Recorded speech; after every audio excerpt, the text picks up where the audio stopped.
Yük gömrük bəyannaməmiz adından da göründüyü kimi ölkə daxili olmayan ticarətlərlə beynəlxalq ticarətin alış qayməsini yük gömrük bəyannaməsi, alış sənədidir, alışı təsdiq edən sənəddir.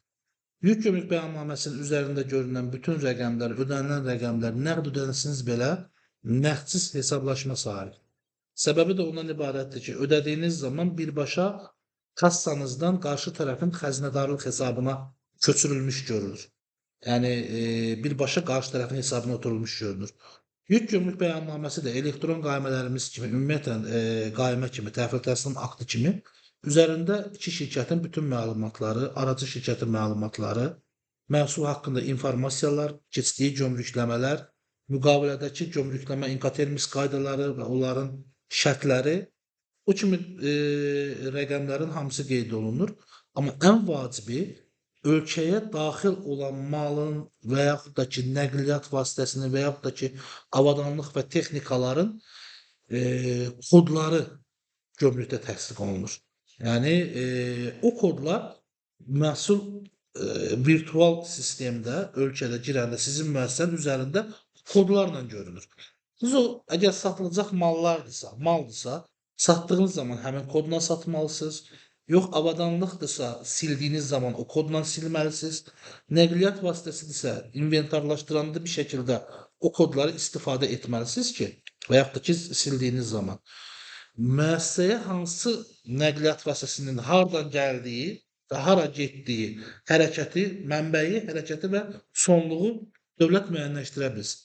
Hal-hazırda bu dəqiqə ona ciddi baxılmır, amma əmin olun ki, sizlərin artıq baş mühasib və yaxud da maliyyə rəhbəri dönəminizdə mütləqdir ki, izləniləcək, birə-bir izləniləcək və baxılacaq. Hal-hazırda qanunvericilikdə var.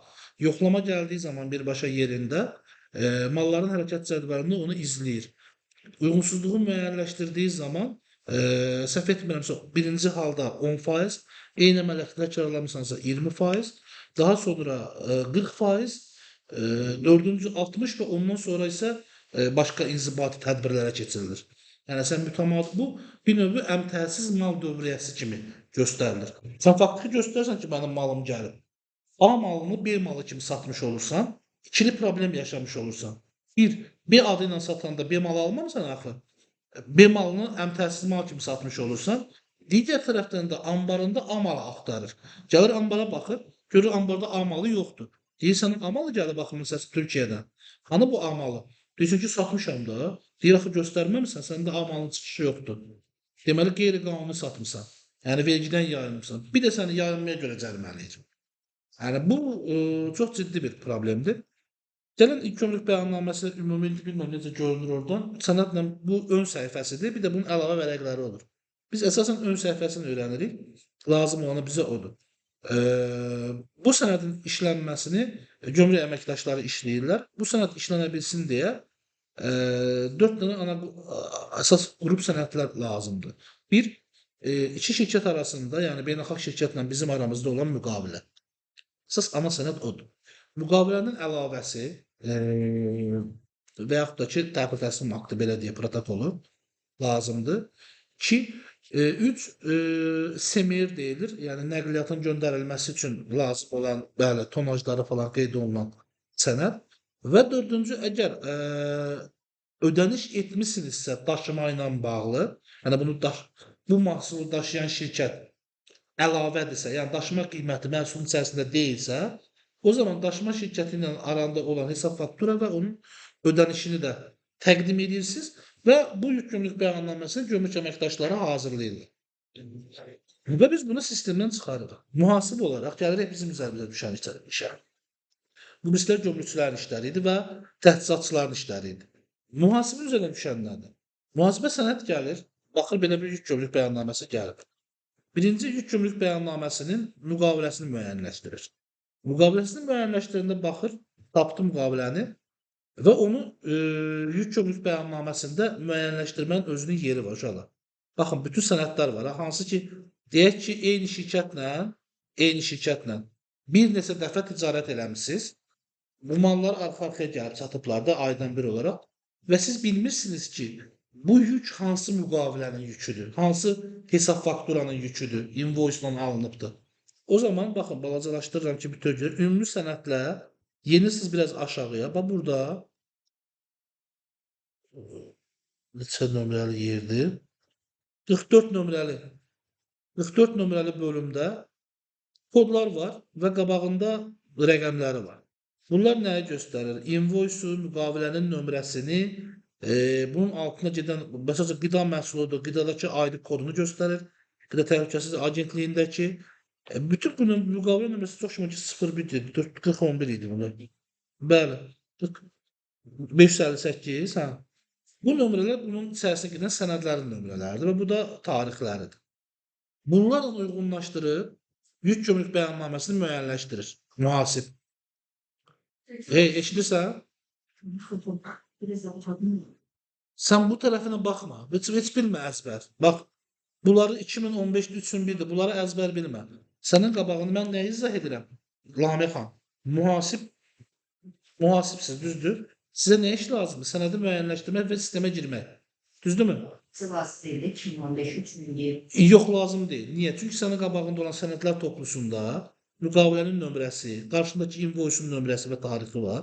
Və sən bunların içərisindən bilməlisən ki, 44-ün içərisindədir o. Uzaq başı bir dəfə müəyyənləşdirirsən ki, baxsan müqavilənin 558, baxsan 558 qeyd olunub. Deməli, müqavilə nömrəsini 41-in qabağında qeyd edir. Bəli, bu da qidanın, məsələn, ID ilə başlayanda Qida Təhlükəsizlik Agentliyinin sorğunun nömrəsidir. İndi bunu müəyyənləşdirəndən sonra mühasibin etməli olduğu ikinci ən əsas proses sənədini müəyyənləşdirdi.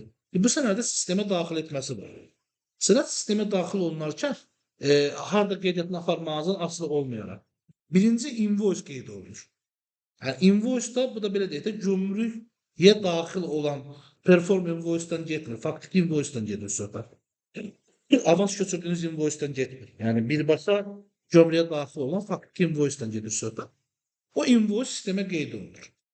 Yəni, invoice nə göstərilir? Məhsulu satan şirkət haradır? Onun rekvizitləri, məhsulun adı, çeşidi, ölçü vahidi, miqdarı, qiyməti və valyuta ilə bir sonda endirimdə olunandan sonraki qiyməti. Və siz sistemə birinci bunun alışını girirsiniz. Mühasib olaraq. Bu invoice dəyərini biz yekununu hardan müəyyənləşdirməliyik? Baxın. Bunu biraz da balacalaşdıra bilmirəm. Niyə bilmirəm? Bir dəqiqə. Buradadır. 22 nömrəli yerdə valyuta və malların ümumi invoice dəyəri 21.859 manat 20 qəpik. Görürsünüz ümumiyyətlə bu hissəni. Biraz sənəddə də balacalaşdırsam. Aha. Sənəddə aşağıda bu yerdə sif bakunun alt hissəsində, Incoterms kodunun altında, bax burada invoice-un dəyəri olur. Ki, buradan baxılır və birbaşa ölçürsünüz ki, sistemə girdiyiniz rəqəm bununla birə-bir eynidir, yoxsa yox. Və invoice dəyərini girəndən sonra isə qalır müəssisədə invoice-un üzərinə hansı xərclər əlavə olunacaqsa, yəni real alışı bilmək üçün, həmin xərcləri daxil etmək. Xahiş edirəm, həmişə sistemə girərkən məhsulun qiymətini statistik dəyərlə yox, invoice dəyəri ilə aktivin qiymətini daxil edin. Bəli, bu qiymətlə daxil edin ki, çünki baxın, burada əslində gömrük dəyəri var. Neçənci bölümdür, gözüm yaxşı görmür, 12-ci bölümdür. Ümumi gömrük dəyəri yeri var. Baxın, 21.859-u 1.7-yə vuranda bu rəqəmi verməlidir. Bu hissədəki rəqəmi verməlidir. Amma yoxlasaz görəcəksiniz ki, vermir. Niyə? Çünki gömrük mənim invoice-umdakı qiyməti qəbul etməyib, deyirsən zavoddan aldığın qiyməti mənə təqdim etmirsən, mənə daha aşağıya endirilmiş bir qiymət təqdim edirsən, onların özlərinin hesablama qaydası var da, özləri bir qiymət təyin edir onun üzərinə və gətirib bu rəqəmə çıxardırlar. Və səndən müəssisədə olan vergilər də bununla hesablanır. Bəli. Mənim belə deyək də 40 neçə minlik malımı 70 neçə min qiymətləndirir. Və gəlirəm indi burada biraz uzaqdan keçəcəm hesablama tərəfinə. Keçən dərslərdə soruşmuşdunuz məndən ki, bəs gömrük rüsumu nətər hesablandı, digər şey necə hesablandı? Baxın, bu gömrük dəyərinin üzərində 410 manat gəlinir və gömrük faizinə vurulur. Bax, bunun gömrük rüsumunun faizini 15% təyin ediblər. Amma bəzi mal məhsullar var ki, burada 5% yazılır, 0,3% yazılır. Bəzisində heç olmur. Bəli. 15% ən pikidir. Yəni Azərbaycanda 15%-dən yuxarı gömrük rüsumu yoxdur. Bəli, 0% də ola bilər. Nə olur? Bütün səfər sizə birini misal çəkdim. Misal çörək bişirmə avadanlıqlarını dedim ki, vergiden də, rüsumdan da hər şeydən azaddır. Sadəcə bu 410 manatlıq xidmət haqqını ödəyirsən. Bir də bu deklarasiyanın yazılması, yük gömrük bəyannamə yazılma haqqını, brokerin pulunu ödəyirsən və salam. Yəni gömrükdə başqa bir əməliyyat aparıb bunu pul ödəmirsən. 410 manat dəyişən məbləğdir. Sənədin vərəqlərinin sayından asılı olaraq və orada sənə göstərilən xidmətdən və müddətindən asılı olaraq bu rəqəm dəyişə bilir. Yəni 210 manat olur, 410 manat olur. Məsələn bizdə sənəd vardı, 600 manat idi. Bu formada gedir. 10 manat da GPS haqqıdır səhv etmirəm. Sonra nəsə izləmə bir şeyi var, qaydası. Odur, amma bunun ikisi yük gömrük bəyannamə reyestrlərində ikisi bir yerdə hesablanır. Yəni ödəmə yerləri də eyni yerdir. Yəni hesab nömrələri də eynidir. Gəlirik gömrük rüsumuna. Gömrük dəyərinin üzərinə 410 gələndən sonra rəqəmi vururuq 15% və gömrük rüsumumuz alınır. 10.937 manat. Görürsünüzmü? Yine gömrük dəyərinin üstünə gəlirik. Statistik dəyərin üzərinə başqa dəyər gəlirik. Yəni bizim olmayan mal qiyməti o qədər deyil axı. Gələndən sonra bir fazə tətbiq edib rüsumu aldıq. Əlavə dəyər vergisi isə bayaqki kimi yenə gömrük dəyərinin üzərinə xidmət haqqını gəlib, üzərinə rüsumu gələndən sonra alınan dəyəri vururuq 18%-ə, idxalda ƏDV-nin faiz dərəcəsinə və idxalda 32-nin qabağında yazılır burada, ƏDV-nin rəqəmini alırıq. Və 75 ilə 85-in qabağında da brokerin xidmət haqqısı 60 manat və onun əlavə dəyər vergisi 10 manat 80 qəpik qeyd olunur. Və buradakı rəqəmlərin cəmi 26.510 manat 98 qəpik gömrüyə ödəməli olduğumuz cəmi bir summadır. Buna da ki, el arasında gömrükləmənin kassası deyilir. Yəni yük gömrük bəyannaməsinin kassası və bu hissə sayılır. Nömrəsi nədir bunun? Görə bilmirəm.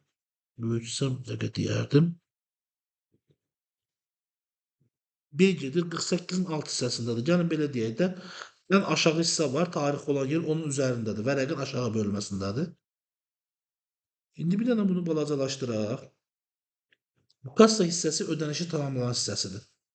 Kassa hissəsində görünən dediyim kimi 02 xidmət haqqını, 19 GPS-i, əsas sizə lazım olan 20 ilə 32-dir. 20 gömrük rüsumunu, 32 idxalda ƏDV-ni, 75 brokerin xidmət haqqısın, 85 də xidmət haqqının ƏDV-sini göstərir. Baxın, broker şirkəti ilə rəsmi müqavilə bağlamısınızsa, onlardan faktura alıb köçürməni bank hesabından edəndə xərcin içərisinə, yəni mayə dəyərinin içərisinə 60 manatı da əlavə edir. Mayə dəyəri hesablayanda 60 manat əlavə olunur. 10 manat 80 qəpik əlavə olunmur. Niyə? Çünki əvəzləşməyə gedəcək artıq. Amma yox.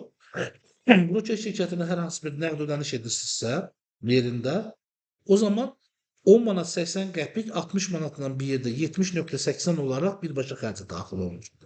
Biz də bunu nəyə görə belə daxil edirik? Telefonlu xanım. Nəyə görə daxil edirik? Əvəzləşməyən vergimiz birbaşa məhsulun maddəsinə daxil olur.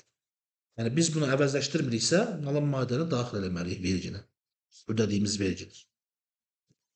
Nə vergi ödəyiriksə, o vergini əvəzləşdiririksə bizim deyil. Yəni maddəsinə girə bilməz. Əvəzləşdiririksə maddəsinə daxil olmalı. İndi gələk sənədlə ümumi tanışdığımızda bir bunun üzərindən bu keçək. Mən biraz böyüdüb gedəcəm.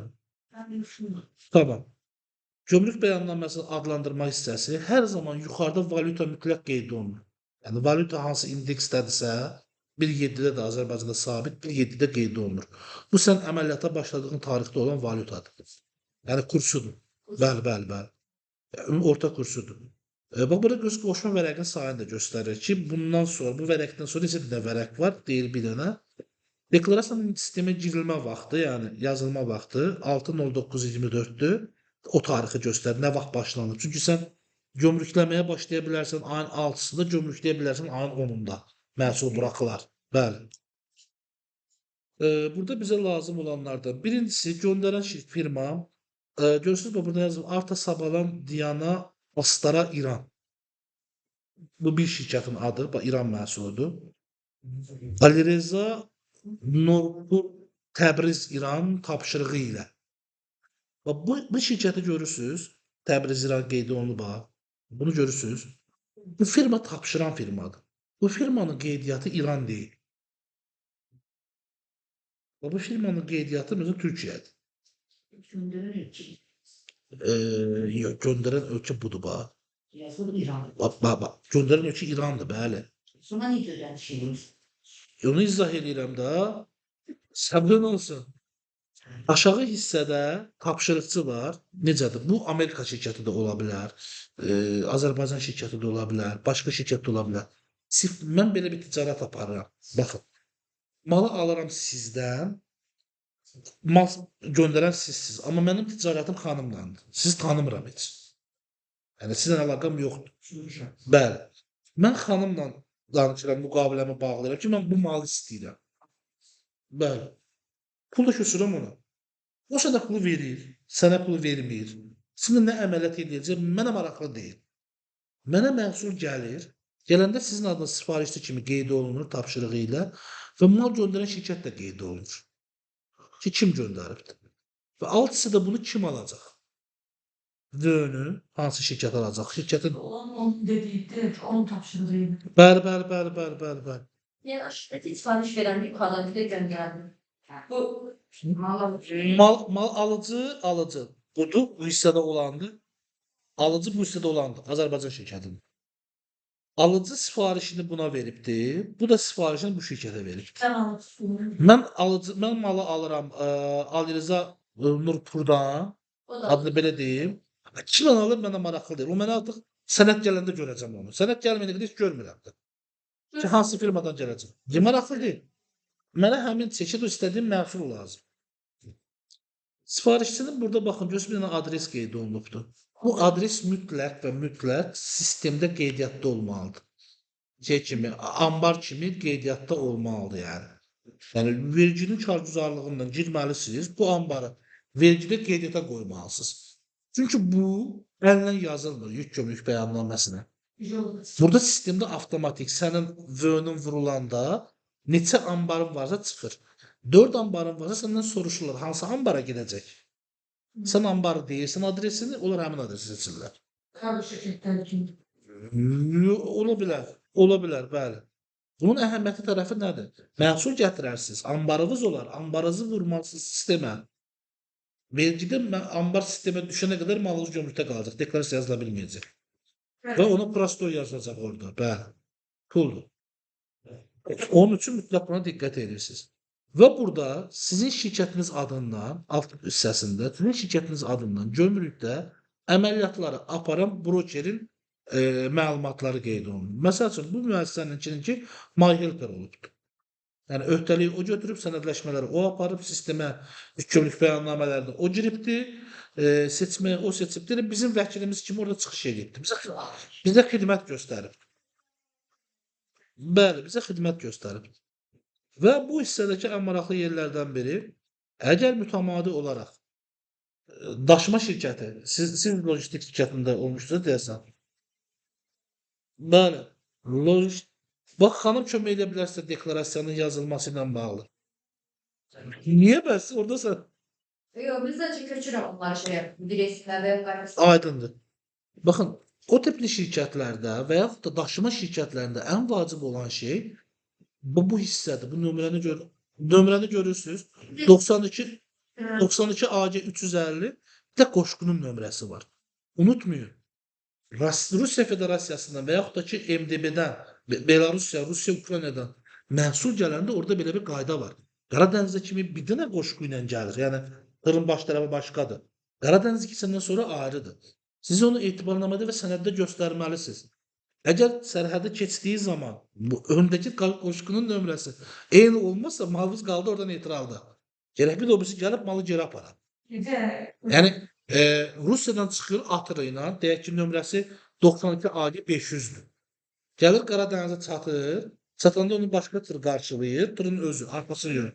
Arxa tərəfini götürür, 98 qağanı birləşdirir özünə, gəlir Gürcüstan Azərbaycana. Gəlir gedir sərhədə. Sərhədə girəndə sən qısa idxal bəyannaməsi verir, məhsul sərhədə girməmişdən. Qısa idxal, bəli, qısa idxal bəyannaməsindəki nömrə, yəni real nəqliyyat vasitəsinin nömrəsi üst-üzə düşməyəndə məhsul geri qayıtmalıdır. Və məhsul sərhədə çatana qədər qısa idxal bəyannaməsini təqdim etməsəz, 1500 manat da ona görə cərimədir və ödəyə bilmirsiniz bəli başda. Mütləq sizi məhkəməyə verməlidirlər. Məhkəmədən sizə cavab çıxmadan elə ödəməlisiniz. Bu nömrələrdə bu nömrələrin əsas məsələsi nədir? Dediyim kimi, daşıma şirkəti olduğunuz zaman siz deyək ki, kargo işi ilə məşğulsuz. Artıq yük gömrük bəyannaməsinin uçotunu bu nömrə ilə aparırsınız. Hər sənədin nömrəsi olur bu. Amma digər vaxtlarda olur bu. Baxın, burada sorğu nömrəsi var. Gömrənin sorğu nömrəsi. Sizin indeks ana nömrəniz budur. Filtr nömrəniz. Amma siz daşıma şirkətisinizsə bu olur avtomatik. Çünki sizin maliyyə dəyərləri buna görə çıxacaq. Səndən istəsələr mən yuxarı. Tamamilə düz anladınız. Siz onun üzərinə istədilər, istəmədilər. Siz onunla aparmalısınız qeydiyyatınızı. Bəli. Və baxırıq burada nəyə? Sərhəddən keçən nəqliyyat vasitəsinin eyniləşdirilməsi, bu baxılma qərar nömrəsidir. Bizə burada nə lazımdır? Aha. Hansı sərhəd məntəqəsindən keçdiyi, Cənub Astara gömrük postundan keçibdir. Baxın, bu hissəni görürsünüzmü? Bu gömrük postları hal-hazırda blokdadırlar. Yəni buradan keçən yüklərə ödəniş etmək olmur. Amma sizlər eləyə bilərsiniz dediyim variantda, biraz bundan öncə dediyim formada avans ödəməklə. Başqa cür mümkünatımız yox. Və altda müəssisənin tırda olan ilk ana üstünlüyü təşkil edən invoisin ilk yuxarısında olan məhsulların adları və çeşidliliyi qeyd olunur, tərkibi qeyd olunur. Bizim bir dənə buranda qeyd edeyim. Yükləmə yeri hara ki aparıb boşaldacaq məhsulu. Həmin yerin faktikisini soruşur. Baxın, Sabunçu rayon Maçlar qəsəbəsi Xanlar Yaşayış Masası. Bu ambar deyil. Bu şirkətin hüquqi ünvanıdır. Bu isə ambarın ünvanıdır. Ambarın ünvanı doğru qeyd etməlisiniz. Niyə? Yəni hara boşalacaqsa oranı. Çünki siz bilmədən belə müşayiət verə bilərlər tırın böyrünə və yaxud da arxasınca. Gömrükdən tır çıxar normal qaydasında, gömrük əməkdaşları da arxasınca və yaxud da ki İdxal-İxrac İdarəsi, vergi İdxal-İxrac İdarəsi var gömrük yanında. Olar. Gəldirsən A məntəqəsinə boşaltmanda B-yə boşaltdınızsa problem yaradacaqlar.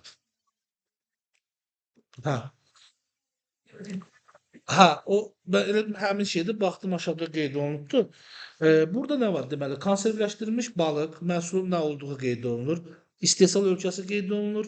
Ticarət nişanı, markası qeyd olunur. Yəni, burada yer deyilir. Bu yer, necə deyək, qutuların sayıdır da, belə deyək. Qablaşdırma biri var, ədədlə qablaşdırma. Ədədlərin olduğu korobkalar olan şeyə yer deyilir, yer sayı. 4600 qutudur və 110.400 ədəd olaraq da içindəki ədədlərin sayıdır və qutusuz çəkisi də bu qədərdir. Bu çəkini biz SMR deyilən sənəd var, onun üzərində görməliyik. Və gəlir yer sayı ümumi brutto kiloqramını göstərir. Eynən. Bu aşağı hissə bayaqlarım izah elədiyimiz bölümdür. Bu da faizin hesablanma tərəfi. Bu sol tərəfi gəlirik. Ən aşağıda yenə bayaq ki, MyHelper'in əməliyyatları var. Görürsünüz tarix 06.09 tarixindədir. Baxın 06.09 tarixindədir. Deməli nədir? Bizim brokerlər əla işləyiblər. Verdiyimiz gündə tırı çıxardıblar. Yəni tır ləngiməyib orada. Rastoyumuz yazmayıb. İndi gəlirik bir tərəfə, sağ tərəf hissəsində. Yuxarıda ən vacib olan şey sorğu nömrəsidir. Sorğu nömrəsi hər il dəyişir. 24-cü il olanda burada 24 qeyd olunur. İndi məndəki 24-cü sənədidir və bu formada artı-artı hər yük gömrük bəyannaməsinin ayrı nömrəsi var. Bəli, qablaşdırmanın yeridir, görürsən?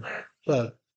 Yenə də idxal edən şirkətin adı, kimə ki gələcək, həmin şirkətin vörünü, ölkənin kodu, daha doğrusu ölkənin yazı ilə kodu, bir də rəqəmlə kodu. Bu sizə harda lazımdır? Bu sizə statistik hesabat verəndə, bir istehsal hesabatı verəndə sizə lazımdır. Bir idxal hesabatı verəndə sizə lazımdır.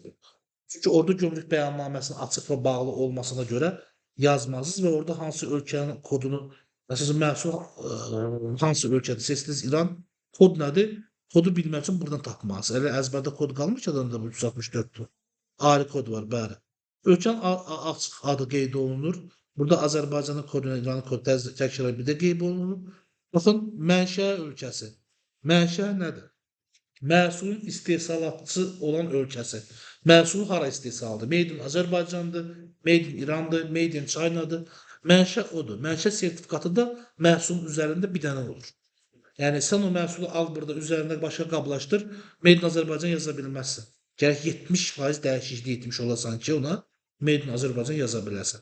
Yəni 30% sizin xam mallıq kimi istifadə olunmuş olsun. Yəni mənşə sertifikatsız bir malın da hərəkət elətdirmək dünyada mümkün deyil. Yəni bir malı, misal üçün Azərbaycan alıb Rusiyadan mənşə sertifikasını aldı. Satdı Suriyaya, mənşə sertifikasını göndərir ora. Suriya satır Braziliyaya, mənşə sertifikatını göndərir ora. Amma hansı mənşə sertifikatı? Rusiyadan çıxan birinci mənşə sertifikatından gedir söhbət. Və o dönür.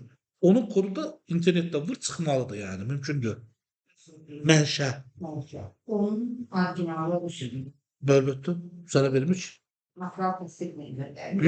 Eladır, skan olunmuş versiyası. Məsələ oradakı koddan gedir söhbət. Yəni orijinal da göndərir sənə.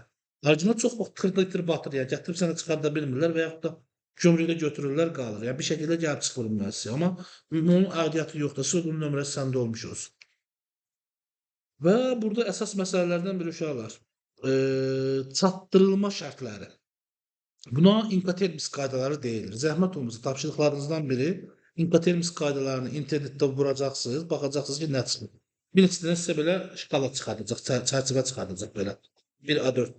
Incoterms qaydaları. Səs düşürdü, düzdür, məntiqlidir. Incoterms qaydaları nədir? Biz burada, məsəl üçün, SIF-dən gedir söhbət, onu izah edəcəm. SIF Bakı dediyimiz zaman məhsul zavoddan çıxdığı andan, yəni istehsal prosesini tamamlayıb yola düzəldiyi andan Bakı baş gömrüyünə və yaxud da ki, Azərbaycandakı hansı gömrükdə gömrüləcəksə, həmin gömrüyə çatana qədər ki, bütün xərclər daxildir. Sadəcə gömrük xərcləri bizə aiddir. Bir də ötürü falan Boşdur. Baxın, SIF Baku dediyimiz zaman, indi siz özünüz Incoterms qaydalarına baxanda, orada doğru qrafikləri seçərsiniz, yükləyərsiniz, baxarsınız. Adi şəkildə də göstərir, təyyarə ilə, qatarla ki, hansı qaydadan hara kimi xərclər daxildir içərisinə. SIF Baku ən gözəl şərt mənim gözümdə SIF Bakudur. Niyə? İdxal edirsən, idxalçı sənsən, ixracatçı ölkə və yaxud da ki, şirkət sənin gömrük məntəqənə qədər bütün xərcləri qəbul edir və məhsulunun qiymətində, invoice dəyərində əks etdirir. Sən onu pulu köçürdüyün zaman bütün xərcləri ödəmiş olursan alışla bağlı. Sənin üzərinə düşən hissə nədir? Sadəcə sənin gömrük xərclərin və ambara qədər aparmalı olduğun iş. Yəni malı gömrükdən ambara qədər aparıb çıxartmaq. Sənin xərcin. Ona qədər olanlar düşür invoice əgər Incoterms'i, yəni çatdırılma şərti SIF Bakudursa. Çatdırılma şərtləri çox müxtəlifdir. FOB var, nə bilim, FTA var, sonra başqası var. Məsəl üçün, biri zavod çıxışından bütün xərclərdən imtina edir. Deyir, zavodun qapısına qədər mənlikdir, qapıdan sonra sənlikdir. Bəzisi gəminin bortuna qədər ki, aparıram gəmiyə yüklüyürəm. Yükləyəndən sonra sənlikdir. Bu gömrüyə qədər olandır. Məsələn, bəziləri var, hətta mənim üçün maraqlı gəlir ki, 10 il elədi, sonra öyrənmişəm. Birini bortdadır şərtin biri ki, borta düşürdürəm, mənim məsuliyyətim qutarır, bütün xərclərim də qutarır, məsuliyyətim də. Biri də var ki, yerdən qalxıb havadadır, amma borta yüklənməyib. Yəni, məhsul mənim tırımın üzərindən, daşıma vasitəmin üstündən düşdü, amma sənə gələcək daşıma vasitəsinə minməyib. Daha bax, ucu mənlik deyil məsuliyyət. Onun mən çox maraqlı gəlmişdi. Nə mənası var ki, yəni kran da qaldırdı, qoyacaq burada. Bir neçə dəfələrlə hava şəraitinin asılı olaraq və kranda nasazlığının asılı olaraq məhsullar düşüblər və məhv olublar. Orta şirkətlər onu qarşılamayıb. Müqavilənin boşluğundan istifadə edərək, deyib ki, burada bu daşıma qanununa əsasən bortda kimi sənin məsuliyyətindir, sənlidir. O deyir, axı bunu sən eləyib deyər, mən məhsul və salamat gətirmişəm. Günlüdür xolur, orada yazaydı. Ondan bu kimi hallardan sonra Incoterms şərtlərini mükəmməlləşdiriblər və o hissəni də əlavə ediblər. Artıq o danışma şərtindən asılıdır. Onu bir dənə özünüz baxarsınız ətraflı. Bir də burada qisas məsələlərdən biri və bu kursu görürsünüz. İnşallah ki, uzun müddətlər belə davam eləyər. Burada valyuta məzənnəsi var, manatımıza nisbətdədir. Yəni biz ABŞ dollarından aldığımıza görə bu kurs burada belə qeyd olunub 1.70. Və bunlar eynidirlər. Görürsünüzmü? Yük gömrük bəyannamənin kursu ilə invoice-un qabağındakı kurs eynidir. Bu belə olmur əslində. Siz müqavilə bağlayanda Çindən elə görməyəcəksiniz. Siz müqavilə bağlayanda dolların kursu 1.70 olur. Sizə məhsul gəlib çıxana qədər sənin ölkədə dolların kursu dəyişirsə, burada həmin kurs qeyd olunur. Yani oradan gördüğümüz yol. Yəni 1.7 yox, gəlib düşsə 1.5-ə, burada 1.5 qeyd olunmalıdır. Aslında səhv eləməz o. Niyə eləməsin ki? Birdən artıq. Səhv təfərqi var ki, artsa ziyan, azalsa artsa ziyandır, azalsa da sənə xeyirdir axı. Yani adamlar birden çağırın gel. Aklına gelsin. Əlbəttə, bax burada sənin malını baxın. Burada haşiyadan çıxıram, bir də bu cümləni təkrarlayıram. Aktivin dəyəri. Aktiv dediyimiz şey uzun müddətlilər də daxildir, ehtiyatlar da daxildir, fərq etmir. Aktivin dəyərinə belə deyək də, alış xərcləri, daşınması, invoice haqqı, gömrük xərcləri, rüsumlar, ambara çatdırılma, quraşdırılma, yerinin hazırlanması, avadanlıq olması asılı olaraq dəyişir də. Bu xərclərin hamısı aktivin dəyərinə aiddir. Aktivin dəyərini formalaşdırır. Ta ki, aktiv istifadəyə verilənə qədər və yaxud da satışa hazır olana qədər. Maldırsa satışa hazır olana qədər, avadanlıqdırsa istifadəyə verilənə qədər. Ki, bütün xərclər aktivin dəyərinə aiddir. Niyə invoice dəyər olaraq qeyd edirəm? Çünki siz bu dəyərlə götürməlisiniz. İndi ölçümləri, çalışmaları işləyəndə görəcəksiniz ki, faktiki olaraq nə qədər fərq edir. Və gəlirik burada əsas can alıcı məntəqənin birinə. Dediyim kimi, kurs fərqini diqqətdə saxlayırsınız. Bəli? Yüzden. Onu deyil, indi onu izah edəcəm elə.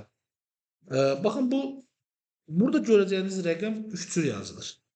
100 yazılır, 110 yazılır və 120 yazılır. 100 o deməkdir ki, mən bunun ödənişini əvvəlcədən hamısını ödəmişim. Yəni, yük gömrük bəyannaməsi sənə gələndə artıq, yük ölkəyə girəndə bəyan edirsə ki, mən bunun pulunun hamısını ödəmişim. 110 nədir? Pulun yarısını ödəmişəm və yaxud da bir qismini ödəmişəm avans olaraq. Yarısını yük gömrük bəyannaməsi çatandan sonra ödəyəcəm. O mesela yeni faiz olabilir. Əlbəttə ola bilər, problem deyil. Müəyyən qədər, yəni ödəniş bir neçə hissəlidir yəni. Ən azından 2 hissəlidir minimal olaraq. Üçüncüsü isə 120-dir. 120 o deməkdir ki, yük ölkəmə gəldikdən sonra mən ödəniş eləyəcəm. Yəni gömrükləmədən sonra ödəniş eləyəcəm. Bu şərtlər o qədər vacibdir ki, təsəvvür belə edə bilməzsiniz. Bax, qızıl dəyərindədir. Niyə? Mühasibsiz zəng edib soruşarlar, ödəmə olub olmayıb və yaxud da soruşmaz təchizatçı götürüb sənin ödəniş eləyəcəyin, hələ eləmədiyin şirkətə 100 yazdırsa, sən o pulu bu deklarasiyaya ödəyə bilməzsən. Qarşı tərəf şirkətə pulu ödəyə bilməyəcəksən. Çünki ona ödəndi yazılıbdır artıq. Dövlətdə bağlanıb. Yəni Maliyyə Naziri bu xəttin qabağını bağlayıb. Heç cürə həll ola bilməz. Borçlu qalmışsın. Maliyyə Nazirliyinə məhkəmə prosesinə getməlisən. Maliyyə Naziri başqa cür baxmır söhbətə. O bu sorğu nömrəsinin qabağını bankda açmalıdır. Eyni vəsait qədər icazə verməlisən, pul çıxarda bilirsən. Mühasiblə qarşılıqlı təchizatçıda olur o informasiya. Təchizatçı bilməlidir ki, bu deklarasiyaya görə ödəniş olunubmu, bir qism olunubmu, yoxsa ümumiyyətlə olunmayıbmı? Yoksa Əlbəttə. Əlbəttə, niyə olmur ki? Borçlu. Qarşı tərəf borcun var. Və bunu belə bir şey var. Bakın. Baxın, bu rəqəmlərə görə də statistikaya hesabat verirsiniz. Amma bu 100-dür, 110-dur, 120-dir. Niyə görə? Çünki statistik hesabatı təqdim edəndə həmin istehsalatla bağlı. Sənin Azərbaycan ölkəsinin qarşı tərəfdəki ölkəyə borcu yoxlanılır. Qarşılıqlı. Onlar da informasiya təqdim edirlər axı ixrac bəyannamələrini. Ki, sizə bir belə mal göndərmişəm. Sən pul olaraq göstərsən ki, mən hələ bunun pulunu ödəyəcəm. Bu deklarasiyanı borçluyam İrana. 120 yazanda. Amma 100 yazanda göstərsin ki, borçlu deyiləm. Bunu ödüyor. Sonra çıkardı. Böyle tamamıyla düz. Bu kodları bir de tekrar gider üzerinden. 100, 110, 120. 100, %100 ödeme demektir. 110 bir kısım ödeme demektir. Bir kısmı gömrükten sonra. 120 ise gömrüklenenden sonra tamam ödenecek demektir. Heç bir pul ödenmeyib deməkdir. Müəssisənin aid olduğu bank rekvizitləri bu sizə çox da bir əhəmiyyət kəsb etmir və bizə lazım olan əsas hissə. Bax bura. Görürsüz? Oy, çox yaxşı işarələrim. Bax bu. Malın kodu. Hər bir bu əlavə vərəq olanda, məhsullar çeşid-çeşid olanda, hər çeşid qrupunun qabağında bax belə şey olur. Qrafa olur bir dənə. Bax bu formada bir qrafa olur. Belə. Ondan sonra bir kullandı. Bu bir çeşid mal deyə bir dənə koddur. Bu yük gömrük bəyannaməsində mal bir çeşiddir. Bir 5 tane kol ola bilər. 5 dənə kod olanda hər vərəqdə 3 dənə mal qeyd olunur. Hər vərəqdə 3 mal qeyd olunur. Yox. Burada məhsul bir çeşiddir deyə bir bəyannaməmiz var. Əlavə vərəqimizdə bəli, çeşidimiz çox olduğu zamansa elə bir gömrük əlavə vərəqinin üzərində 3 dənə şey yerləşir. Mal yerləşir, çeşid yerləşir. Hər çeşidin də özünün qarşısında bax bu şeyi gəzdirdiyim yeri görürsünüz. Bu boyda yer var ha belə, bax belə. Bu boyda bir şey olur özünün. Bax bu 31 var ha qrafası. Qrafadan 3 dənə olur burada belə. Alt-alta yerləşir cəmi. Bəli, qaimədə yazmalı olduğun koddur. Deyirsən ki, bu niyə qısadır? Bu onun əvvəl hissəsidir, kodun ön tərəfidir, onun rəqəminin. Bu da arxa tərəfidir. Siz bunu elektron qaimədə yazdığınız zaman o köməkçi yer var, ora ana qrupun adını çıxardacaq ki, buradan seç özünə. Artıq keçəsən 50 dənənin içərisindən özünə uyğunu seçəsən, daha 70 min çeşid malın içərisindən yox. Şimdi izah edə bildim nə demək istəyirəm? Bu vacibdir. Yəni bu hissə vacibdir. Mal aldığınız yerdən sizə əgər elektron qaymə gəlir, hələ təsdiq verməmisiniz. Baxırsınız ki, malın kodunu vurursunuz, görürsünüz yazılıb sair filan şey, digər bəhmən şey, belə bir şey. Sizə keçin həm bir zəhmət olmasa malın kodunu mənə, buna da yazıb göndərmişsən, malın kodu ilə göndər. Ya da kodunu mənə, həmin öz kodunu, necə bilmirəm. Sonra desəz ki, onu bilmirsiniz, yük gömrük bəyannaməsini göndər, mən sənə deyim. Alırsan yük gömrük bəyannaməsini deyirsən qarşı tərəfə və həmin kodla göndərsin sənə. İdxalatçı odursa. Satını da koddan sata biləsən, bəli. Və burada nələr qeyd olunub? Ha, baxın, brutto çəki qeyd olunub. Bu çəkiləri invoice-da yoxlaya bilirsiniz, Semerdə də yoxlaya bilirsiniz. Brutto çəki dediyimiz nədir? Qutu ilə olan çəki, yəni bağlamalı çəki. Netto çəki isə təmiz məhsulun öz çəkisi qeyd olunur. Və burada aşağıda baxın, invoice dəyəri 21859, gömrük dəyəri 72913. Bu manatdır. Bu manatdır, bu dollardır. Və statistik dəyər 42890.40 olaraq qalxıbdır. Zəhmət olmasa bu dollar olacaq çox güman ki. Çünki bunun 1/7-si bu eləməlidir. Bu dollar olmalıdır 42.000. Baxın, 21 minlik məhsulu qaldırıb 42.000 eləyiblər. %100 qaldırıblar. İndi belə bir şey deməkdir. %100 qaldırıblar, bilirsiz nə deməkdir? Burada ödədiyimiz gömrük rüsumu və idxalda ƏDV-ni biz 2 dəfə artıq ödəmişik. 2 dəfə bunun az ödəməlidir. Bir də hesablayaq.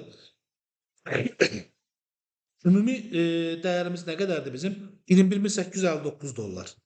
Bizim hesablamamız bunun üzərindən getməlidir, düzdür? Amma bizim hesablamamız gedib 42.890 üzərindən. 42.890-dan çıxırsınız 21.859 dolları, yerdə qalan rəqəmi 15%-ə vurursunuz və 18%-ə vurursunuz. 18-ə necə vurursunuz? 15-ə vurandan sonra 15-in üstünə gəlib sonra 18-ə vurursunuz. Artıq qiymət. Ən belə deyək, kobud şəkildə hesablasan doğru hesablama deyil ha. Həmin rəqəmi 15 plus 18%-ə vursan, kobud hesablamada bu real hesablama deyil. Gör nə qədər vəsait itirirsən.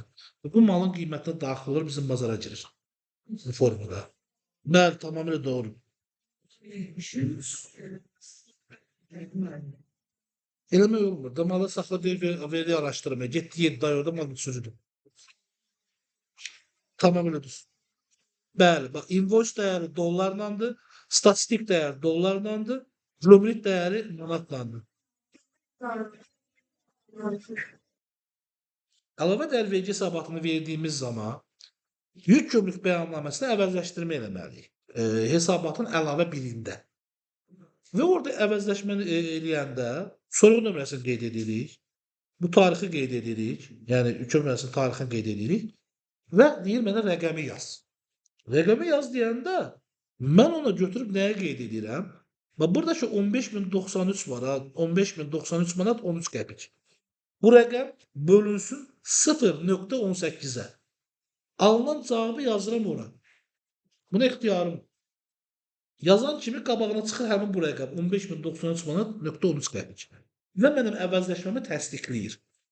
Orada bu rəqəmi çıxartmasam o sorğu nömrəsi ilə əvəzləşməm təsdiqlənməz. O pulu mənə qaytarmaz. Mən bunu bu cürə təsdiqlədim, doğrumu? İndi gəlin 21.000 manat, 21.000 dollarlıq məhsulun maya dəyərini hesablayaq uşaqlar.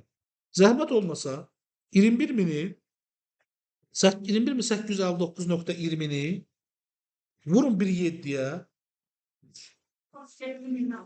üzərinə 410 manat əlavə elə xidmət haqqını, üzərinə 10.937 manat 05 qəpik əlavə elə gömrük rüsumu. Ha? Tamam. Nə qədər elədi? Cəmisi 40. Baxın, indi 48.507-ni və onun da üzərinə bu 70.80-i gəl. Var. Həmin rəqəmi maya dəyərə çıxartmaq istəyirəm buna. Deyək ki, mənim ambarıma qədər qətti boşaltdı. Əlavə xərcim çıxmadı, düzdürmü? Bu məhsulun satışa hazırdır. Bu məhsulun bir vahidinin qiymətini çıxartmaq istəyirəm, düzdür? Mən nəyə bölməliyəm bunu? Ütü ilə çıxartmaq istəyirəmsə 4600-ə bölməliyəm. Ədədlə çıxartmaq istəyirəmsə qiymətini 110.400-ə bölməliyəm. Düzdürmü? Böl 110.400-ə bir ədədini, gör necə eləyəcək?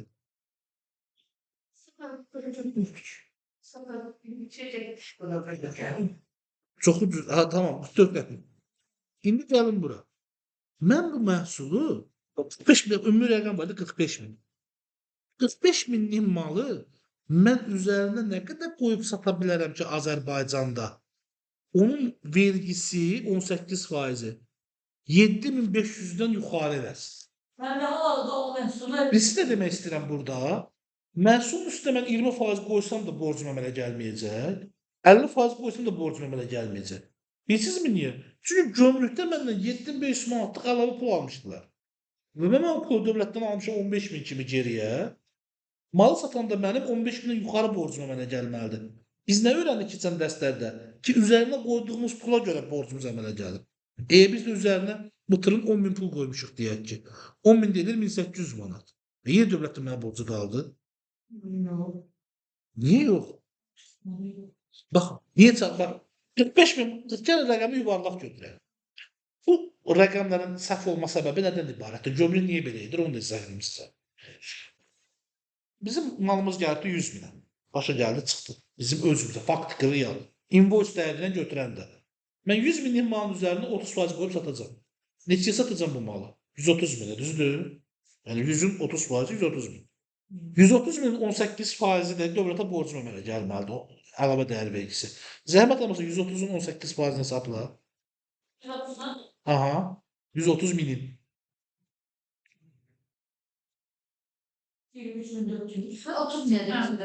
23.400 düzdürmü? Bax qeyd edirəm. 23.400. Əslində nə olmalıdır prosesdə? Biz əvəzləşmə eləməliydik 18.000 manat, yəni 100.000-in şeyini, nədir onun adı, ədəvəsini 18.000 bizdə olmalıydı özümüzdə. Və yerdə qalanda üzərinə qoyduğumuz pula görə ödəməliydik. Amma təsdiq burada hardadır? Mən malımı 100.000-in hesablayıram qiymətini. Gömrük isə 200.000-dən hesablayır. 2 dəfə çox hesablayır qiymətini. Mən əvəzləşmə elədiyim rəqəm var, hansı ki 18.000-dən olmalı deyil. Avtomatik 36.000-dən mən dövlətdən pul alıram. Amma mənim satanda 23.400 manat borcum əmələ gəlir. 130.000-dən hesablayıram. Haçsa var. Mən üstünə cəmi 30.000 qoyuram. Gömrük sənin malını 2 dəfə artıq hesabladı. Sən 2 dəfə artıq rüsum ödədin və 2 dəfə artıq ədəvi ödədin büdcəyə. Artıq ədəvinin hamısını büdcə ödəyir sənə. Hamısını qaytarır sənə. Amma sən satanda bunun üstünə nə qədər pul qoysan qoy, gərək bir 200%, 150% qoyarsan ki, sən dövlətə borcun əmələ gəlsin. İnşallah bu birisi dərsimizdə siz nə görəcəksiniz? Dövlətlə bağlı yaranan problemi göstərəcəm sizə. Borcun yaranması olmalı ki. Problemdir də. Məsələn, sən nə görünür?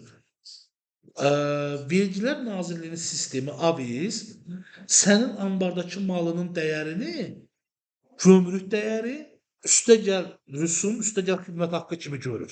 Problemdir axı, sən malının dəyəri o deyil. Mənim malımın dəyərini onsuz da 72 minlə göstərib də 26. Vergi elə görür. Səndəki elə deyil malın dəyəri. Sən onu elə də sata da bilməzsən o qiymətlə. Çünki sənin əlində sənədin yoxdur, əsasın yoxdur. Sənin invoisun var, invoisun üstü xərclərin var. Düzdürmü? Dövlət bəyannaməsinin üstündə baxmayın. Bax, məsələ də orasındadır ki, gömrük o cür səni dəyərləndirə bilməz. Gömrük səni o cür dəyərləndirib vergi yığdığı üçün ilin sonunda, növbəti ilin əvvəlində cəmaba hesabata gediləndə gömrük durur deyir ki, bu qədər rüsum yığmışam, bu qədər ixalda ədəvim olubdur, bu qədər də digər vergilərim olub. Adama baxırlar ki, bunun ixalda ədəvəsi dövlətə satışa görə yığdığı ədəvəyə hardasa çatıb da belə məntiqlə düz deyil axı. Sənin rəqəmindən daha artıq olmalıdır. Sən maya dəyərini ki alırsan, bu ticarət əlavəsindən bir yerdən alır. Orada çıxır sual ortaya ki, mən onunla bağlı iş yazıb göndərmişdim. Orada sual çıxır ortaya ki, bu necə ola bilir? Bu da inşallah 2026-nın əvvəlində gömrük ilə verginin ana sistemi birləşəndə avtomatik bu problem kökündən həll olacaq. Və bir də vergidə bir məcəllədə maddə var. Bayaq sizə saydığım var idi, aktivin dəyəri. O eyni də gömrükdə keçərli olmalıdır və gömrük dəyərini statistiklə qarışıq yerdə yazmalı deyil. Yazmamalı. Qiymətlər düşəcək şu an. Elə etsələr bəli. Elə etsələr bəli. Gömrük bəyannaməsilə bağlı hələlik bu qədər. Əlavə suallarınız olarsa